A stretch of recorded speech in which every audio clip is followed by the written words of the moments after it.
الصلاۃ والسلام علیک یا حبیب اللہ، الصلاۃ والسلام علیک یا حبیب اللہ، الصلاۃ والسلام علیک یا نبی اللہ، الصلاۃ والسلام علیک یا نبی اللہ، صلی اللہ تعالی علیہ وسلم۔ صلی اللہ تعالی علیہ وسلم۔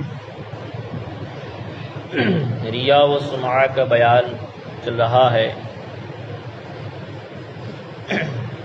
اس میں 12 حدیثیں ابھی تک بیان ہوئی، 13ویں حدیث سے گفتگو ہے۔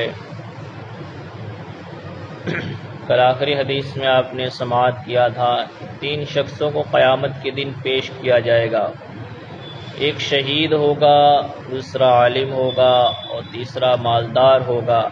ان تینوں سے پوچھا جائے گا، اللہ کی نعمت کے بارے میں سب اقرار بھی کریں گے اور گواہی بھی دیں گے کہ مولا ہم نے تیرے لیے کیا تھا، لیکن اللہ فرمائے گا کہ تم نے میرے لیے نہیں بلکہ دوسروں کے لیے کیا تھا، تو اس کا اجر تمہیں مل گیا، اب یہاں تمہیں کچھ ملنے والا نہیں ہے۔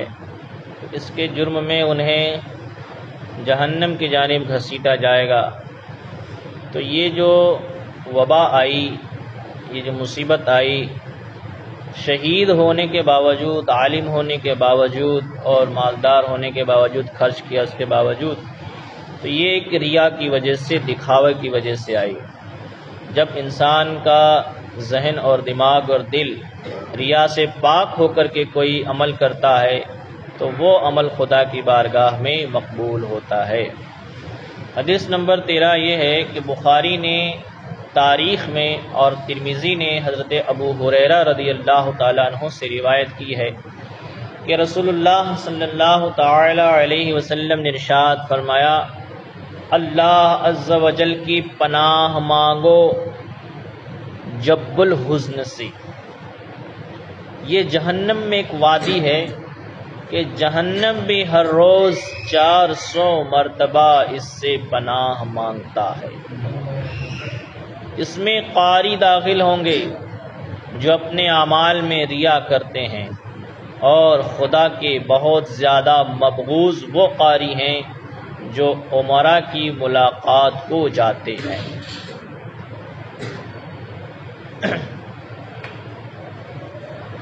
اس میں بیان یہ کیا گیا، حضور نے فرمایا کہ روزانہ اللہ عز و جل سے پناہ مانگو۔ کس سے؟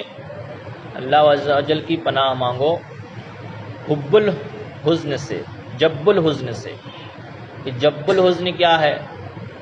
کہتے ہیں یہ ایک جہنم کی وادی ہے، اور یہ وادی ایسی ہے کہ جہنم بھی خود اس سے روزانہ 400 مرتبہ پناہ مانگتا ہے۔ اس سے بچنے کی وہ دعا کرتا ہے کہ مولا بھلے ہی مجھے جہنم، میرا نام جہنم رکھا ہے، لیکن میرے اندر تو نے ایک ایسی چیز رکھی ہے کہ وہ مجھ سے بھی زیادہ خطرناک ہے۔ تو 400 مرتبہ جہنم بھی اس سے پناہ مانگتا ہے اور اس سے پناہ مانگتا ہے۔ حضور فرماتے ہیں کہ اس میں قاری داخل ہوں گے۔ قاری، آپ لوگ جو سنتے ہیں نا، لوگ کہتے ہیں کہ سنی کیا پڑھتے ہیں، دیوبندی تو اس سے اچھا پڑھتا ہے۔ ان کی آواز کی تعریف ہے، ان کے لہجے کی تعریف، تو یہ سب قاری ہیں، یہ لوگ بھی قاری ہیں، اور ہمارے اندر بھی جو ریاکار ہوں گے قاری، وہ بھی اس میں داخل کیے جائیں گے۔ کتنی بڑی سزا ہے یہ! کیوں؟ صرف ایک ریا کی وجہ سے۔ اور حضور نے فرمایا خدا کے نزدیک زیادہ مبغوض وہ قاری ہے، یعنی زیادہ ناپسندیدہ وہ قاری ہے جو امراء کی ملاقات کو جاتے ہیں، سیٹوں سے ملاقات کرتے ہیں اور ان کی چاپلوسی کرتے ہیں اور پھر ان سے کچھ نذرانے وصول کرتے ہیں۔ تو ایسے لوگوں کے بارے میں حضور نے فرمایا کہ جب الحزن کی وادی ان کے لیے ہوگی۔ تو اس سے پتہ چلا کہ ریا اور دکھاوے کے لیے کوئی کام نہیں ہونا چاہیے۔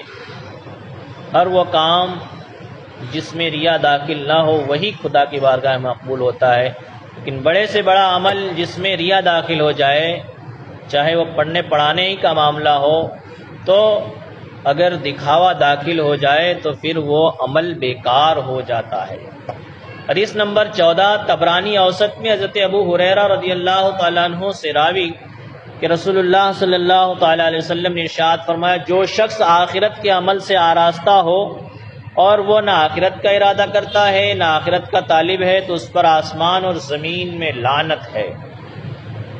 عمل تو آخرت کے کرتا ہے لیکن ارادہ کچھ نہیں رکھتا، نہ آخرت کا ارادہ رکھتا ہے نہ آخرت کا طلبگار ہے، حالانکہ آخرت میں تو جانا ہی ہے، مر کر کے سب کو وہیں جانا ہے، وہیں حساب و کتاب ہونا۔ عمل کرتا ہے لیکن اس کا ارادہ نہیں رکھتا اور نہ ہی اس کا طالب ہے، نہ اس کو چاہتا ہے، تو حضور فرماتے ہیں اس پر آسمان و زمین میں لعنت ہے کہ وہ کام تو وہ کر رہا ہے لیکن جس مقصد کے لیے کر رہا ہے وہ مقصد اس کے پیش نظر نہیں ہے۔ ویسے ہی کام عمل ایسا کر رہا ہے، ایک شخص ہے جو راستہ چلتے چلا جا رہا ہے، وہ منزل پر پہنچ جائے گا، جہاں اسے جانا ہے وہیں پہنچے گا، لیکن اس نے پہلے سے وہاں جانے کا کوئی ارادہ کیا نہیں۔ منزل اس کے سامنے آ جائے گی لیکن اس تک جانے کا اس نے ارادہ نہیں کیا۔ تو یہاں پر بھی ایسا ہی ہے کہ عمل تو آخرت کے کرتا ہے، آخرت ہی کے عمل ہے، لیکن آخرت کا کوئی ارادہ نہیں، حالانکہ آخرت حق ہے، موت کے بعد اٹھنا یہ کیا ہے؟ حق ہے، والبعث بعد الموت حق ہے۔ تو اس کا ارادہ بھی ہونا چاہیے اور اس کا خیال بھی ہونا چاہیے کہ ہمیں مر کر کے دوسری دنیا میں جانا ہے۔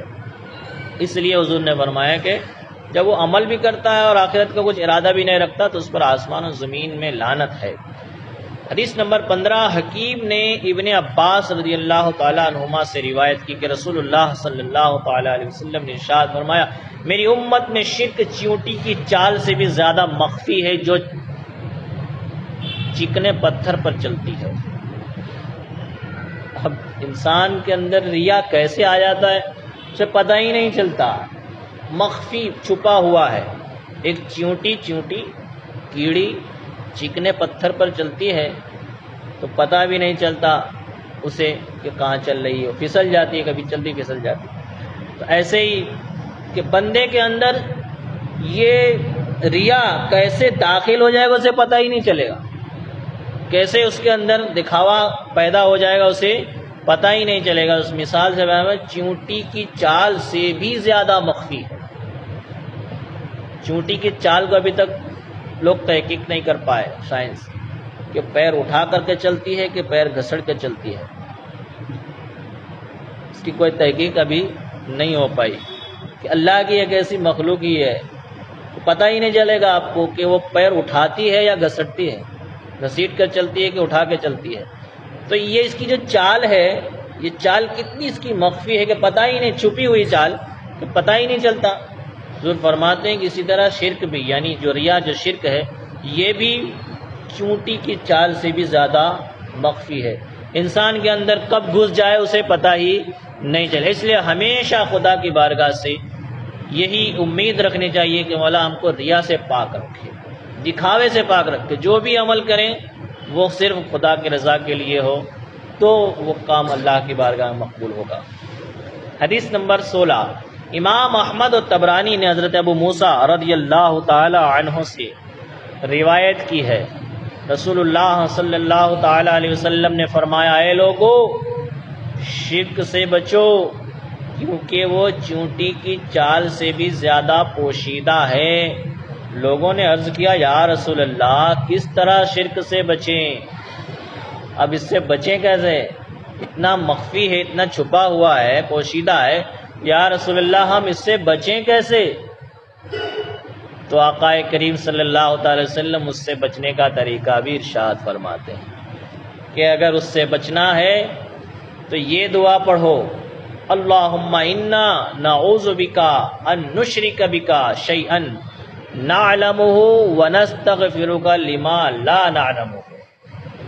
الہی ہم تیری پناہ مانگتے ہیں اس سے کہ جان کر ہم تیرے ساتھ کسی چیز کو شریک کریں اور ہم اس سے استغفار کرتے ہیں جس کو نہیں جانتے۔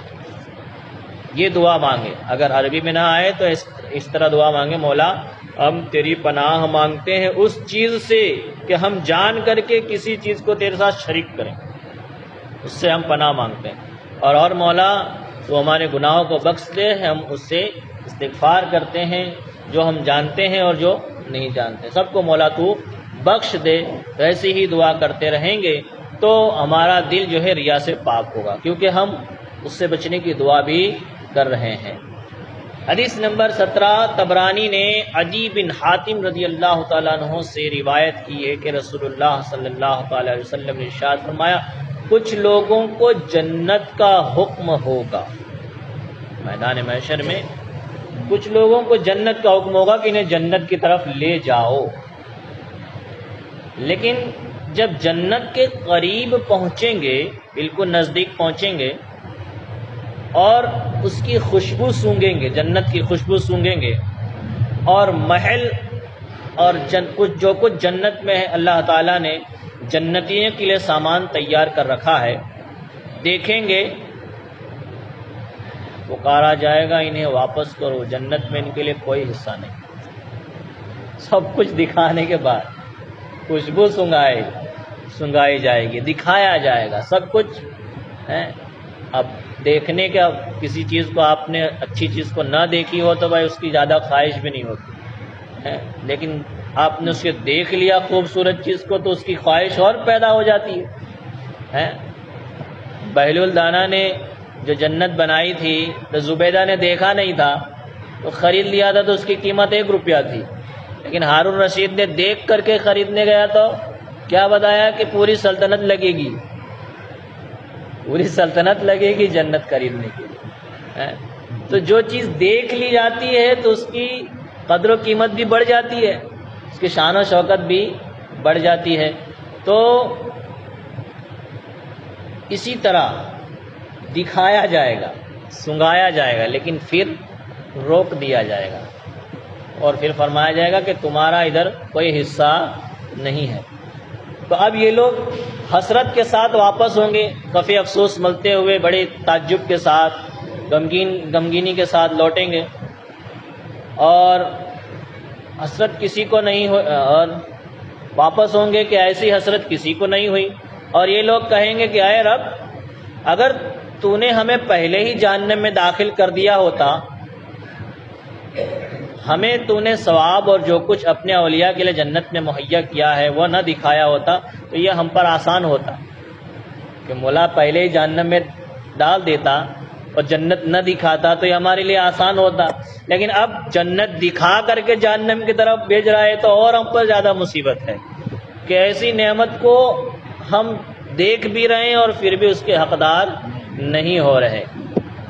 اللہ ارشاد فرمائے گا، ہمارا مقصد ہی تو یہی تھا اے بدبختو، ہمارا مقصد ہی یہی تھا، جب تم تنہا ہوتے تھے تو بڑے بڑے گناہوں سے میرا مقابلہ کرتے تھے، اور جب لوگوں سے ملتے تھے تو خشوع کے ساتھ ملتے تھے، اور جو کچھ دل میں میری تعظیم کرتے تھے اس کے خلاف لوگوں پر ظاہر کرتے تھے۔ لوگوں سے تم ڈرے اور مجھ سے نہ ڈرے، لوگوں کی تعظیم کی میری تعظیم نہیں کی، لوگوں کے لیے گناہ چھوڑے میرے لیے نہیں چھوڑے، لہذا تم کو آج عذاب چکھاؤں گا اور ثواب سے محروم کروں گا۔ اللہ اکبر۔ اللہ فرمائے گا کہ تم جب تنہا ہوتے تھے، اکیلے ہوتے تھے تو بڑے بڑے گناہ کرتے تھے، لیکن جب لوگوں کے سامنے آ جاتے تھے تو ایسا لگتا تھا کہ بہت بڑے متقی پرہیزگار یہ تم ہی ہو، لیکن تنہائی میں تم گناہ کرتے تھے، لوگوں کے سامنے گناہ نہیں کرتے تھے۔ تنہائی لوگوں کے سامنے آتے تو اپنے آپ کو اچھا ظاہر کرتے تھے، لوگوں کے سامنے آتے تھے تو لوگوں کی عزت کرتے تھے، ان کے سامنے گناہ نہیں کرتے تھے، لیکن تم نے میرا خیال نہیں کیا کہ جہاں تم تنہائی میں گناہ کرتے تھے وہاں تو میری ذات تمہیں دیکھ رہی تھی، تم نے مجھ سے شرم نہیں کی، میری تعظیم نہیں کی اور لوگوں کی تعظیم کی، مجھ سے نہیں ڈرے اور لوگوں سے ڈرے، تو تمہارے لیے یہی عذاب ہوگا کہ تمہیں عذاب چکھاؤں گا اور ثواب سے محروم کر دوں گا۔ پتہ چلا کہ جس طرح انسان کی جلوت صحیح ہو اسی طریقے سے خلوت بھی صحیح ہونی چاہیے، جس طرح انسان ظاہر میں رہتا ہے ویسا ہی باطن میں بھی ہونا چاہیے۔ کیا مطلب؟ جس طرح لوگوں کے سامنے اچھے سے پیش آتا ہے ایسے ہی تنہائی میں بھی وہ اچھا ہونا چاہیے. جس طرح لوگوں کے سامنے وہ گناہ نہیں کرتا تو اس طرح تنہائی میں بھی گناہ نہ کرے تو وہی بندہ دنیا میں بھی کامیاب ہوتا ہے اور آخرت میں بھی کامیاب ہوگا. ورنہ ایسا بندہ جو تنہائی میں رہ کر کے گناہ کرتا ہے کہ مجھے کوئی نہیں دیکھ رہا اور لوگوں کے سامنے گناہ نہیں کرتا کہ ہاں تو سب دیکھ رہے ہیں، تو پھر ایسے بندے کو ایسا عذاب چکھایا جائے گا. لیکن آج تو لوگ اتنے نڈر ہو گئے ہیں، تنہائی تو تنہائی لوگوں کے سامنے گناہ کرتے ہیں اور پھر اس کا اظہار بھی کرتے ہیں. ایسے نڈر ہو گئے ہیں. اللہ انہیں نیک توفیق عطا فرمائے. جب ایسے لوگوں کے لیے ایسا عذاب ہے جو تنہائی میں گناہ کرتے لوگوں کے سامنے نہیں کرتے، تو یہاں تو بالکل الٹا ہو گیا کہ لوگوں کے سامنے گناہ کرتے ہیں، تو ان کے لیے کتنا بڑا عذاب ہوگا. حدیث نمبر 18 ترمذی نے انس رضی اللہ تعالی عنہ سے روایت کی کہ نبی کریم صلی اللہ تعالی علیہ وسلم نے ارشاد فرمایا، جس کی نیت طلب آخرت ہے اللہ تعالیٰ اس کے دل میں غنا پیدا کر دے گا اور اس کی حاجتیں جمع کر دے گا اور دنیا ذلیل ہو کر اس کے پاس آئے گی. جس کے دل میں آخرت کی طلب ہوگی، ہمیشہ آخرت کی فکر، دنیا کی کوئی فکر نہیں ہوگی، اللہ تعالیٰ اس کے دل میں غنا پیدا کر دے گا. یعنی وہ کسی کا محتاج نہیں ہوگا اور اس کی جو حاجتیں ہوں گی اللہ تعالیٰ اسے پوری فرما دے گا، یہاں تک کہ دنیا ذلیل ہو کر کے اس کے قدموں میں آئے گی.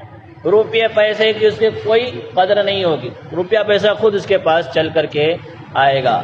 تو اللہ سے ڈرنے کی وجہ سے، آخرت کے طلب رکھنے کے سبب اللہ تبارک و تعالیٰ اس پر رحمت فرمائے گا کہ کوئی چیز کی اسے دنیا میں حاجت نہیں پڑے گی، جو حاجت ہوگی اللہ اسے پوری فرما دے گا. ایک اس کے لیے ہے جسے آخرت کی طلب ہے، اور طلب دنیا جس کی نیت ہوگی، دنیا حاصل کرنا نیت ہوگی، تو اللہ تعالیٰ فقر و محتاجی اس کی آنکھوں کے سامنے کر دے گا. دنیا حاصل کرنے کے لیے دین کچھ بھی حاصل نہیں کرتا، صرف دنیا ہی حاصل کرتا، تو اس کے لیے فقر و محتاجی، غریبی، تنگ دستی اس کی آنکھوں کے سامنے، یعنی وہ خود دیکھے گا اور اس کے کاموں کو متفرق کر دے گا. اس کے کام بھی پورے نہیں ہو پائیں گے، ابھی ایک پورا نہیں ہوگا کہ دوسرا کام آ جائے گا، اور ملے گا وہی جو اس کے لیے لکھا جا چکا ہے، ملے گا وہی جو اس کے لیے لکھا جا. بہرحال جو بھی اللہ نے قسمت میں لکھا ہے وہی ملنا ہے، بس نیت کا فرق ہے. نیت اگر دنیا حاصل کرنے کی ہے تو وہی ذلت کا سبب بن جاتا ہے، نیت اگر آخرت حاصل کرنے کے لیے ہے تو وہی عزت کا سبب بن جاتا ہے. حدیث نمبر 19 صحیح مسلم میں حضرت ابو ذر رضی اللہ تعالی عنہ سے مروی ہے کہ رسول اللہ صلی اللہ تعالی وسلم سے پوچھا گیا کہ یہ فرمائیے کہ آدمی اچھا کام کرتا ہے اور لوگ اس کی تعریف کرتے ہیں، یہ ریا ہے یا نہیں؟ کبھی ہوتا ہے نہیں کہ انسان اچھا کام کرتا ہے تو وہ اپنے دل میں سوچتا ہے کہ میں اچھا کام تو کرتا ہوں، لیکن اب لوگ میرے بارے میں کیا سوچیں گے، کسے دکھاوا کہیں گے، گھمنڈ کہیں گے، کیا کہیں گے. تو پوچھا گیا، ابو ذر کہتے ہیں پوچھا گیا تو حضور نے فرمایا یہ تو مومن کے لیے جلد یعنی دنیا میں بشارت ہے. دنیا میں کیا ہے؟ بشارت ہے کہ وہ نیک کام کرتا ہے، لوگ اس کی تعریف کرتے ہیں. یہ تو اچھی بات ہے کہ لوگ اس کی تعریف کر، نیک کام پر تعریف کرتے ہیں تو اس کے لیے اچھی بات ہے. تو یہ اس کے لیے دنیا میں بشارت ہے، اس میں ریا نہیں ہے. نیک کام کرتا ہے اور اس کی لوگ تعریف کرتے ہیں تو اس میں کوئی ریا نہیں ہے. حدیث نمبر 20 ترمذی نے ابو ہریرہ رضی اللہ تعالیٰ عنہ سے روایت کی، کہتے ہیں میں نے عرض کیا یا رسول اللہ صلی اللہ تعالی وسلم، میں اپنے مکان کے اندر نماز کی جگہ میں تھا کہ ایک شخص آ گیا اور یہ بات مجھے پسند آئے کہ اس نے مجھے اس حال میں دیکھا، یہ ریا تو نہ ہوا؟ یعنی یا رسول اللہ یہ ریا تو نہیں ہوا، دکھاوا تو نہیں ہو گیا؟ ارشاد فرمایا ابو ہریرہ تمہارے لیے 2 ثواب ہیں، تمہارے لیے 2 ثواب ہیں، پوشیدہ عبادت کرنے کا اور اعلانیہ کا بھی. حضرت ابو ہریرہ کہتے ہیں یا رسول اللہ میں نماز پڑھ رہا تھا چھپ کر کے، لیکن میں جس اپنے گھر میں نماز پڑھ رہا تھا اس جگہ پہ ایک آدمی آ گیا اور اس نے مجھے نماز پڑھتے ہوئے دیکھ لیا. اس نے تو دیکھا لیکن یہ بات میرے دل میں مجھے اچھی لگی کہ مجھے اس نے نماز پڑھتے ہوئے دیکھا. لیکن ابو ہریرہ نے یہ تو نیت نہیں کہ کوئی آئے اور دیکھے، تو صرف خدا کی رضا کے لیے کر رہے تھے. حضور سے پوچھا یا رسول اللہ اب یہ بات تو مجھے پسند آ گئی کہ اس نے مجھے دیکھا نماز پڑھتے ہوئے، تو یہ کوئی ریا تو نہیں ہو گیا؟ حضور نے ارشاد فرمایا ابو ہریرہ تمہارے لیے تو دو ثواب ہو گئے، ایک جو تم چھپ کر عبادت کر رہے تھے جس میں صرف اللہ کی رضا تھی وہ ثواب، اور دوسرا یہ کہ تمہیں انسان نے اچھی حالت میں دیکھا، عبادت کی حالت میں دیکھا، اعلانیہ عبادت کا بھی تمہیں ثواب مل گیا، یعنی ظاہری عبادت کا بھی اور باطنی عبادت کا بھی دونوں کا ثواب تمہیں مل گیا۔ اس میں کوئی ریا نہیں ہے، دکھاوا نہیں ہے۔ اس صورت میں ہے کہ عبادت اس لیے نہیں کی کہ لوگوں پر ظاہر ہو اور لوگ عابد سمجھے، ٹھیک ہے، یہ اسی وقت ہوگا اور اگر کوئی ایسا کرے عبادت چھپ کر اس لیے کرے کہ لوگ مجھے عابد سمجھیں پتہ چلے سمجھیں تو پھر یہ ریا ہوگی، لیکن چھپ کر کے کرے یا ظاہر میں کرے بس خدا کی رضا ہو تو پھر اس میں ریا نہیں۔ عبادت خالصا لوجہ اللہ کے لیے ہو، اللہ عز و جل کے لیے عبادت ہو۔ عبادت کے بعد اگر لوگوں پر ظاہر ہو گئی اور طبعاً یہ بات اچھی معلوم ہوتی ہے کہ دوسرے نے اچھی حالت پر پایا تو اس طبعی مسرت سے ریا نہیں ہے۔ اس جو انسانی خوشی جو ہے، ایک دل کی خوشی جو حاصل ہو گئی کہ اس نے مجھے اچھی حالت میں دیکھا، بری حالت میں نہیں دیکھا، تو اس سے جو خوشی ہوئی تو یہ ریا نہیں ہے، یہ دکھاوا نہیں ہے، کیونکہ جب عبادت شروع کیا تھا تو اس میں کوئی دکھانے کی کوئی تمنا ہی نہیں تھی۔ اس لیے حدیث نمبر 21 بیہقی نے انس رضی اللہ تعالیٰ عنہ سے روایت کی، رسول اللہ صلی اللہ علیہ وسلم نے ارشاد فرمایا آدمی کی برائی کے لیے کافی ہے کہ دین و دنیا میں اس کی طرف انگلیوں سے اشارہ کیا جائے، مگر جس کو اللہ تعالیٰ بچائے، یعنی جسے لوگ اچھا سمجھتے ہوں، اس کو ریا و عجب سے بچنا بہت مشکل ہوتا ہے، مگر خدا کی خاص مہربانی جس پر ہو وہی بچتا ہے۔ دنیا اور آخرت میں برائی کے لیے آدمی کے لیے یہی کافی ہے کہ لوگ اس کی جانب اشارہ کریں، برائی سے اشارہ کریں۔ برائی سے جب اشارہ کریں گے تو سب لوگ یہی تو سمجھیں گے کہ یہ شخص کیا ہے، برا ہے، تو برائی کا اشارہ کیا۔ اور مگر اب اشارے میں کبھی کبھی اچھے لوگوں کی جانب بھی اشارہ کر دیتے ہیں، تو اب ایسے کے بارے میں فرمایا کہ ایسے لوگ جو لوگ اچھا سمجھتے ہیں، ایسے لوگ جس کو لوگ اچھا سمجھتے ہیں اس کو ریا اور عجب سے بچنا بہت مشکل ہوتا ہے۔ جسے لوگ اچھا سمجھتے ہیں اب اس کا ریا سے بچنا بہت مشکل ہوتا ہے، کیونکہ لوگ اس کی تعریف کرتے تو اس کے دل میں کچھ نہ کچھ تو پیدا ہوگا کہ لوگ میری تعریف کرتے مجھے اچھا کہتے ہیں۔ تو اب ایسی حالت میں خدا کی خاص مہربانی جس پر ہو وہی اس سے بچ پاتا ہے، ورنہ بہت سارے لوگ اس میں گم ہو جاتے ہیں۔ غوث پاک کے دربار میں شیطان آیا تھا کہ میں نے تو اس طرح بہت ساروں کو گمراہ کر دیا کہ جاؤ تمہاری عبادت مقبول ہو گئی، آج سے تمہیں عبادت کرنے کی ضرورت نہیں ہے۔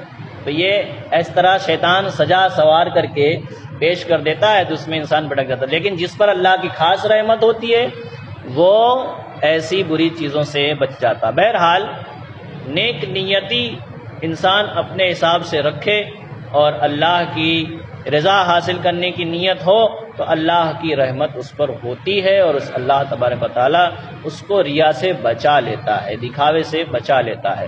جب وہ ہمیشہ یہی دل میں تمنا رکھے گا کہ میرے بارے میں کوئی گھمنڈ والا بات گمان نہ کرے، میرے بارے میں کوئی ریا کی بات گمان میں نہ رکھے، اور خدا سے وہ دعا بھی کرتا رہے کہ مولا مجھے اس سے بچائے رکھنا، تو اس کا صاف مطلب یہ ہے کہ اس کو دنیا کے لوگوں سے کچھ پڑی نہیں ہے، اس کو صرف خدا کی بارگاہ سے ثواب لینا مقصد ہے، تو اس کی یہ نیت اس بات پر کافی کہ اس کے دل میں کوئی ریا اور دکھاوا نہیں ہے، بس یہی اس کا مقصد ہے کہ ہمیشہ اپنے دل کو صاف شفاف آئینے کی طرح رکھیں، اور جو بھی عبادت کریں اس میں اللہ کی رضا شامل ہو تو اللہ کی رحمت بھی شامل ہوگی۔